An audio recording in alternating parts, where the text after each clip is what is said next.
Parce qu'il aimait les grands espaces, les prairies à l'infini, il a fait de ce décor de film celui de sa vie.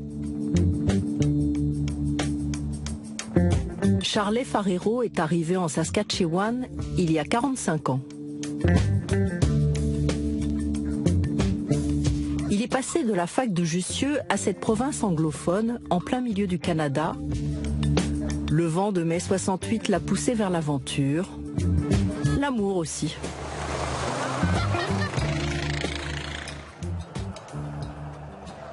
J'ai rencontré en 69, début 69, une femme.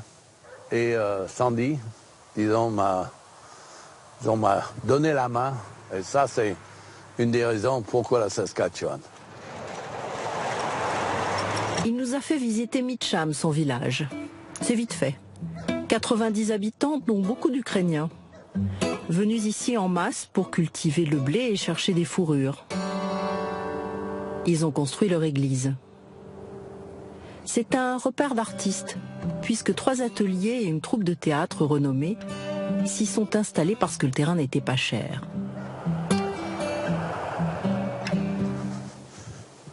Ça, c'est le stock pour les sculptures. Tu sais, quand tu es artiste, ton magazine pas mal de trucs. C'est quelque chose dont peut-être on aura besoin. Peut-être on aura besoin un jour. C'est un peu comme...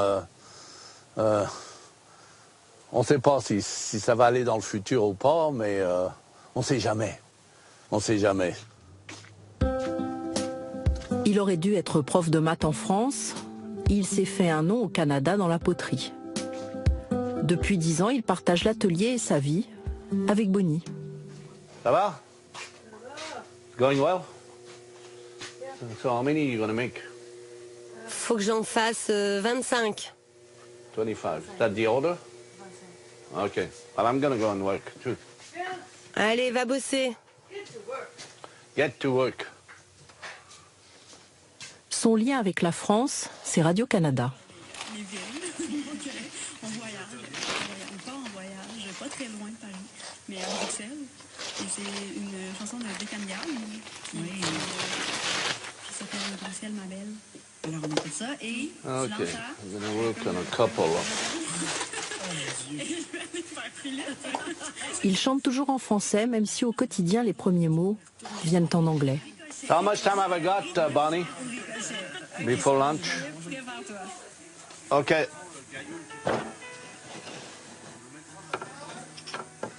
Yeah, maybe an hour. Lost my tools. Dans son imaginaire, toutes les cultures s'entremêlent. Bonnie est née dans l'Idaho.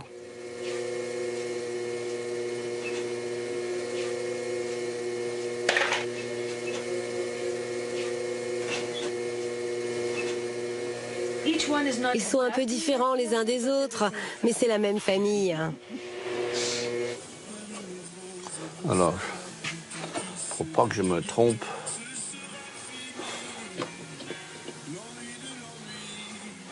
Tout à l'heure, quand vous faites tomber les outils, vous parlez en anglais. Maintenant, vous rêvez en anglais ou en français? Les deux. Même des fois, je rêve en espagnol.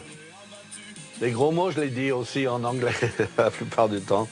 C'est difficile. J'ai perdu pas mal de mon français parce que je parle pas souvent. J'utilise le langage qui est le plus facile dans la communication. Time to go for lunch. OK. Dors bien. OK. Bye. Clara, elle, n'a pas eu le temps de perdre son français. Elle est arrivée il y a 2 ans. Et quand on débarque dans un État 2 fois grand comme la France, avec 1 seul million d'habitants, forcément ça dépayse.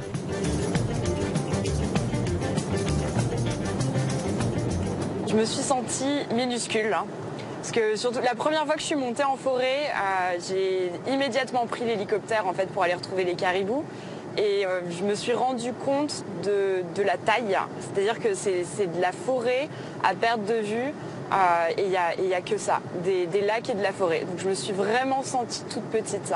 Et la deuxième fois où j'y suis allée, cette fois-ci à pied, pour le coup, je me suis sentie très vulnérable. Parce qu'il y a très peu de choses qui vivent. C'est une forêt qui est très inerte. Hein. Mais on sait qu'il y a malgré tout les loups, les ours, des cougars, des lynx. Et donc on n'a pas envie de se perdre, parce qu'on ne survit pas longtemps. Les caribous, c'est le sujet de sa thèse de doctorat. Pour étudier leurs chances de survie, il faut surveiller leurs prédateurs. Et poser des colliers GPS aux ours, c'est risqué. Ça nous arrive de rester coincés dans un arbre avec des ours autour de nous. Il y a une journée comme ça où de 14h à 20h, 21h, je suis restée coincée dans mon arbre avec un énorme ours qui ne voulait pas partir. Un autre qui était curieux et qui regardait ce qui se passait.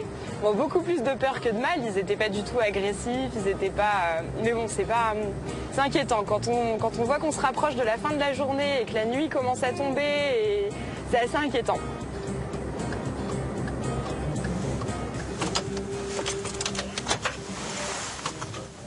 La partie supérieure du coffre est cassée à cause d'un ours. Voilà,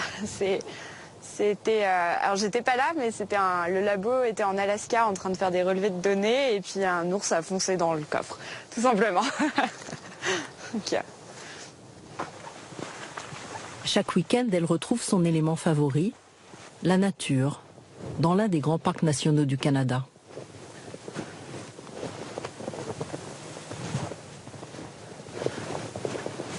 Ouais, ça c'est clairement des traces de wapiti.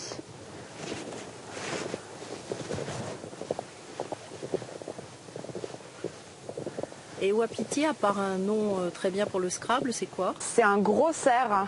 C'est un peu comme le cerf élaphe qu'on va avoir en Europe. C'est un très gros cerf. Ça a une couleur un peu rouge, un rouge marron. C'est très joli. Et puis là, bon, le mois dernier, c'était la saison du brame, hein, donc la saison de reproduction. Donc ils étaient tous en groupe. On a un groupe de femelles avec des petits. Ils n'ont pas l'air sauvages. Hein. Non, alors ici, on est à Waskessu, et Waskessu, c'est dans un parc national et ils sont pas chassés. Et ça, ils l'ont très bien compris. Donc en fait, ici, ils savent qu'ils sont en sécurité, qu'il n'y a pas de prédateurs et que les humains ne vont pas les attaquer.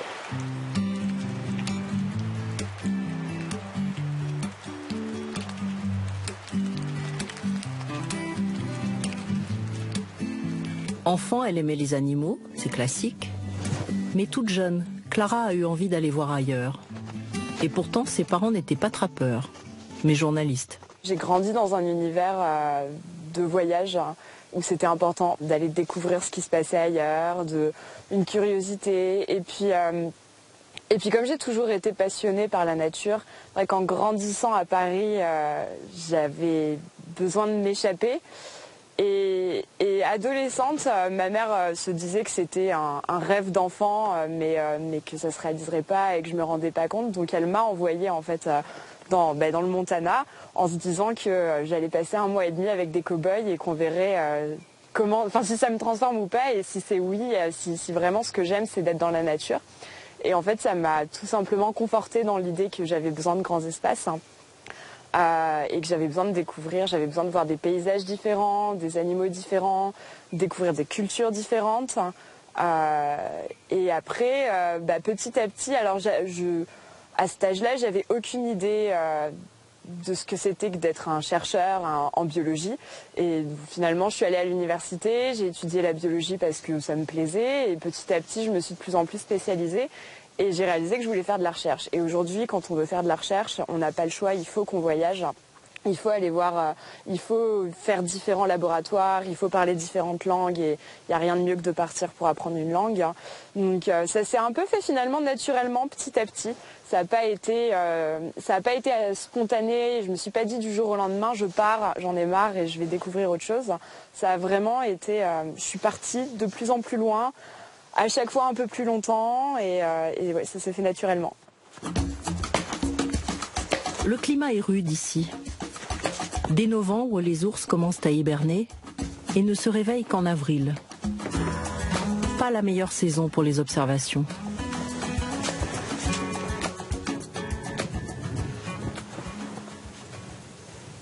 si vous voyez quelque chose. En tout cas, on n'entend rien.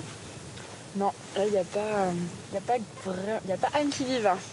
On est juste après la migration des oiseaux qui repartent vers le sud pour passer l'hiver. Et l'été, ça grouille de partout. Mais là, il n'y a plus rien. Ils sont tous partis.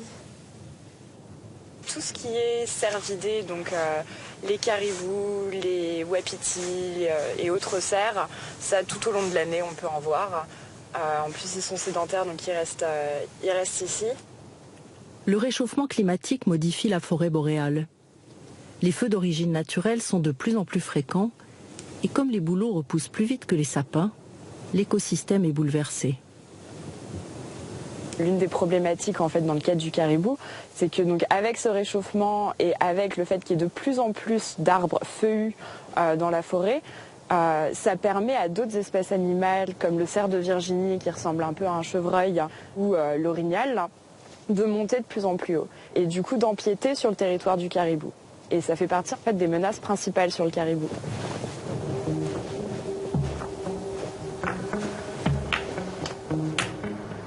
Clara et Charlet nous l'ont dit. Au bout d'1 heure de ligne droite, sans bistrot ni station-service, on revoit son échelle des valeurs. Avec des grandes routes comme ça, tu as du temps de méditer, de penser, même de créer dans ta tête. Le philosophe Pascal se dit un être humain se sent grand et petit en même temps. Et moi, quand je suis arrivé ici, surtout dans le milieu rural de la Saskatchewan, j'ai ressenti ça. D'abord, tu peux mourir en 30 secondes l'hiver quand il fait moins 40. Si tu es en panne ou des trucs comme ça, la nature a une force incroyable.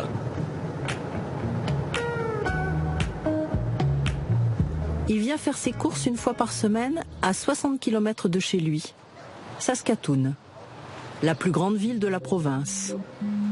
220 000 habitants, des avenues immenses, des places de parking à profusion, pas d'embouteillage, pas de pollution, no stress.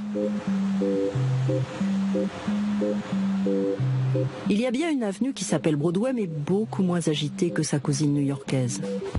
La rivière a gardé le nom que les tribus Cris lui ont donné.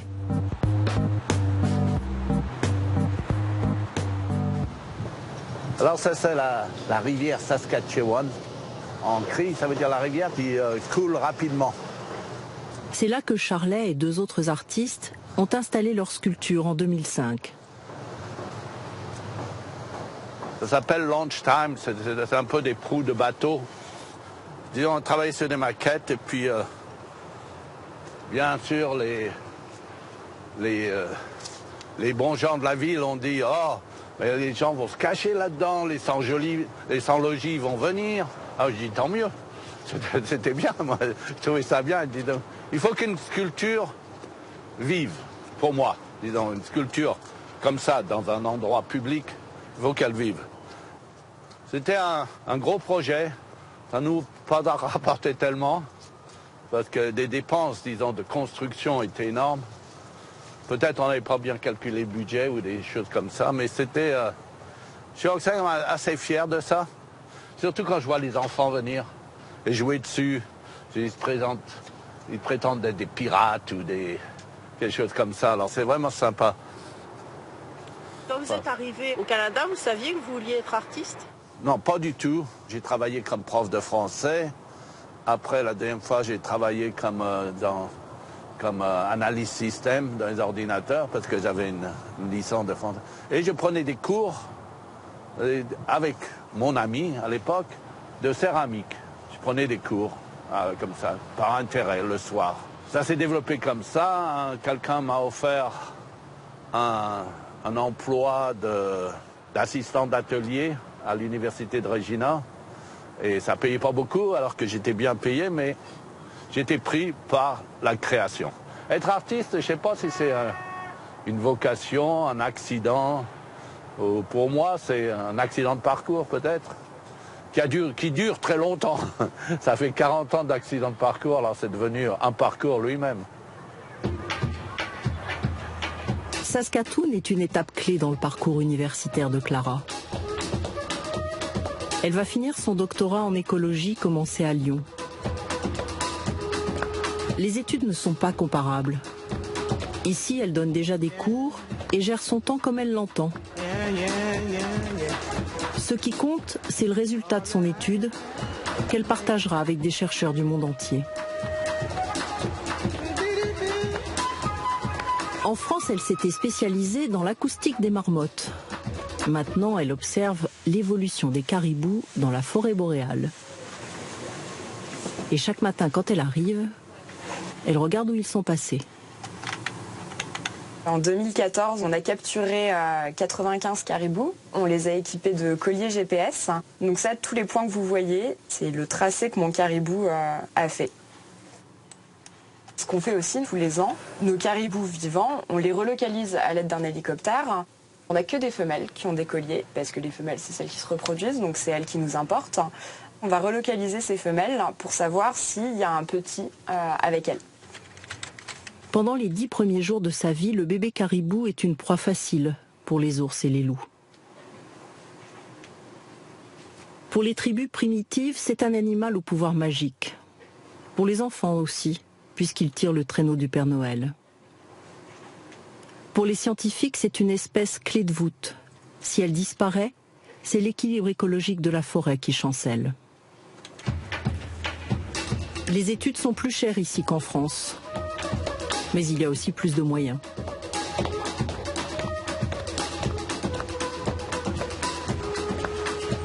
C'est un gros programme financé en grande partie par le gouvernement, mais aussi par beaucoup de compagnies industrielles, en fait, dont Cameco et Areva, qui sont donc Areva, on connaît, ils extraient de l'uranium.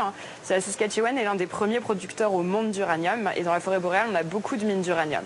Mais après, il y a beaucoup d'entreprises, de multinationales qui font généralement ce genre de choses, parce que ça fait partie du jeu, ça fait partie de l'image, et puis quand on a un impact important sur l'environnement, on essaye d'équilibrer derrière.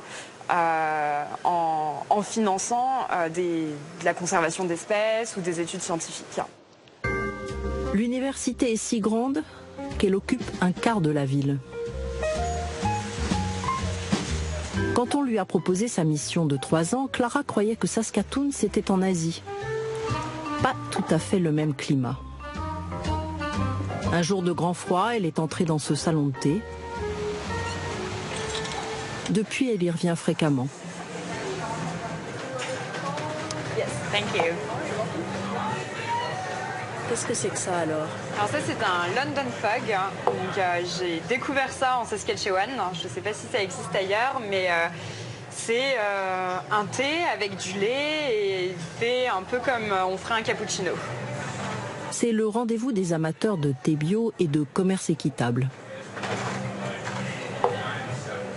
La ville, au premier abord, n'est pas forcément très chaleureuse. Elle le devient quand on commence à connaître les adresses et savoir où elle est ou quoi. Mais quand on arrive, au début, on est un peu perdu. Et puis après, on réalise qu'en fait, il y a des petits quartiers qui se mettent en place avec beaucoup de coopératives, donc les potagers communautaires, des échanges de livres gratuitement dans la rue qui sont très présents.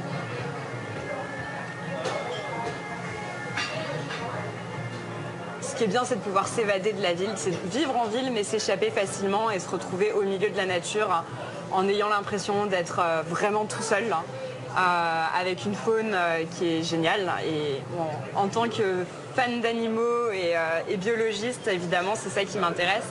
Donc généralement, dès que je peux, dès que le temps me permet de sortir randonner, c'est ça que je préfère de la Saskatchewan.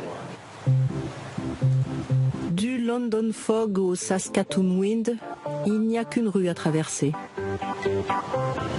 Les apparences sont parfois trompeuses, car la province du Saskatchewan est la plus ensoleillée du Canada. On va aller voir mon amie Anita. Son atelier est là. Je ne sais pas si elle est là, mais enfin, on va voir. Anita est une Française exilée aussi. Anita? Elle est née à Béziers, mais avec un père diplomate, elle a connu le Canada enfant. Et puis elle est revenue. Voilà, ça c'est Anita Rocamora qui est très bonne artiste, céramique et en tout. Comment t'es venue dans le Saskatchewan?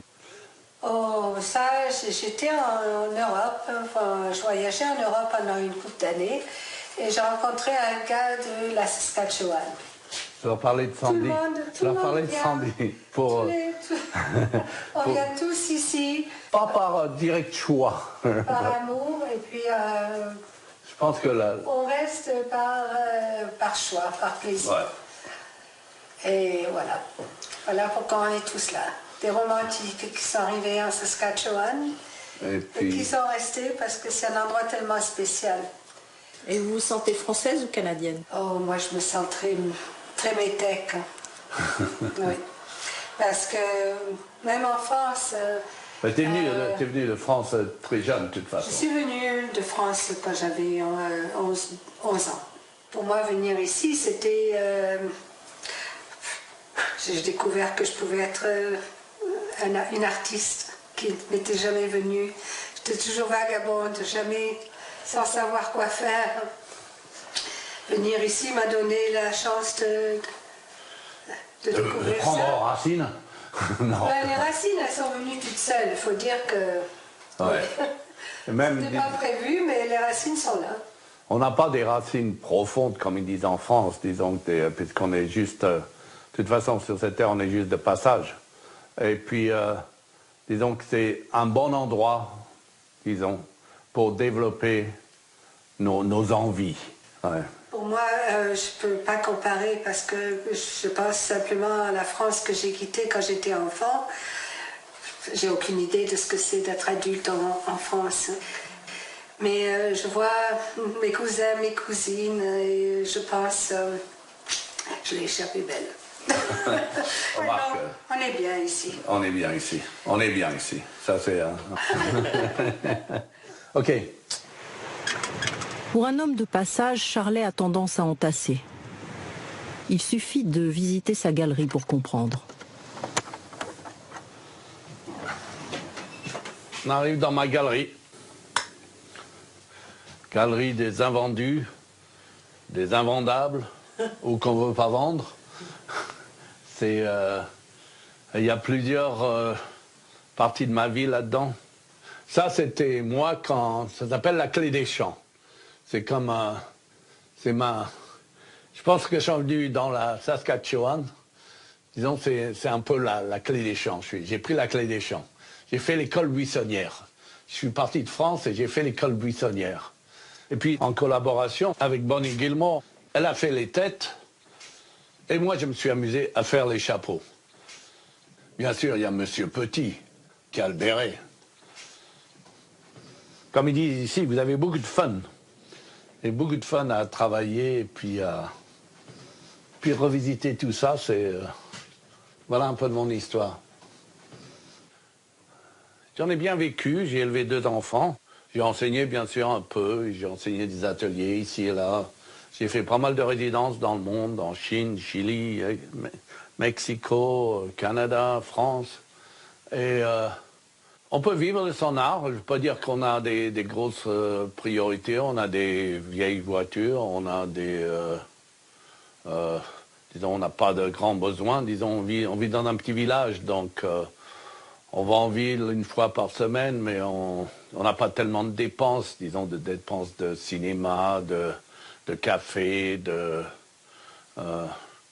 et puis disons que on se démerde pour acheter des trucs pas chers, quoi. Je suis privilégié, je suis très privilégié de pouvoir faire ce que j'ai fait. Disons, bon, il y a de la chance aussi, je sais pas, il y a de la chance. Quand on voit un morceau de chance qui vient, ben on le prend, et puis on le suit. Puis des fois on se casse la gueule, mais pas tellement souvent.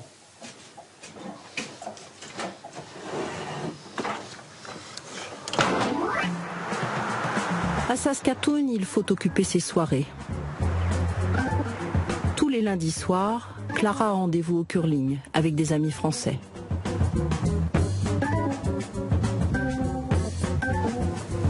Voilà Arthur, son compagnon français qui l'a suivi au Canada.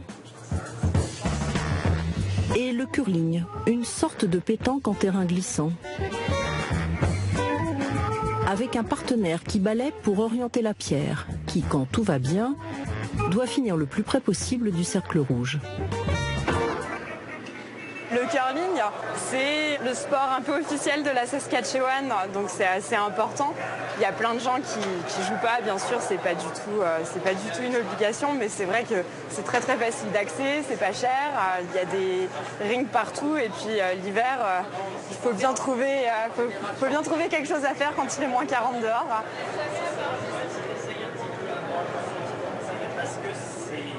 On va s'entraîner d'abord, non? Il n'y en a que 2 qu'on n'a pas fait, Kirsten et Jolène. Nous, on est rouillés parce que c'est le début de la saison. Ouais. Lui, c'est Benoît, il est là depuis 4 ans et ne compte pas rentrer en France. Pas plus qu'Olivier et Alexia, qui attendent un enfant.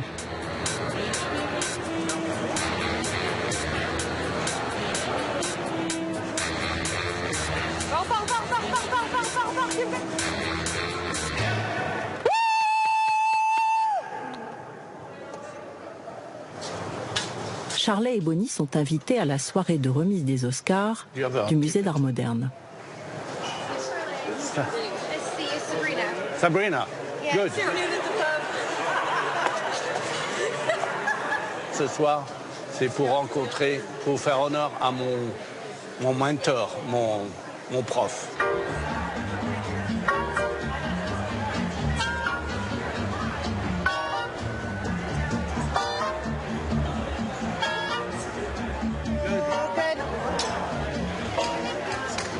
Ouais, fais tout le temps des bises. Hein.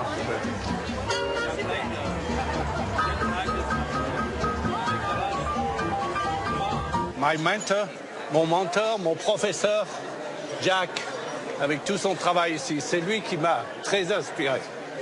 Hey, enchanté. Enchanté. Bienvenue au Canada. C'était un bon prof.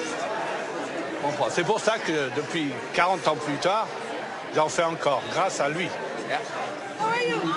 Et c'est à ce moment qu'on a retrouvé la femme qui a bouleversé son destin. Ah, j'ai besoin d'un verre de vin. Oh, je boirai le tien. Voilà, ça c'est Sandy Ladingham qui m'a fait venir dans la Saskatchewan en 69. 69, oh là là, c'est vachement longtemps. C'est vachement longtemps. Après, on a vécu ensemble à Paris, on est retourné pendant 4-5 ans. Oui, j'ai passé 2 très bonnes années à Paris. Oui. Et après, elle m'a quitté, elle a trouvé quelqu'un de mieux. I get a drink with this. Si vous avez des rêves inassouvis, une envie d'ailleurs, si vous ne craignez ni le froid ni le mélange des cultures, il y a forcément une place pour vous dans les étendues vierges du Canada, où chacun peut écrire une page de son destin.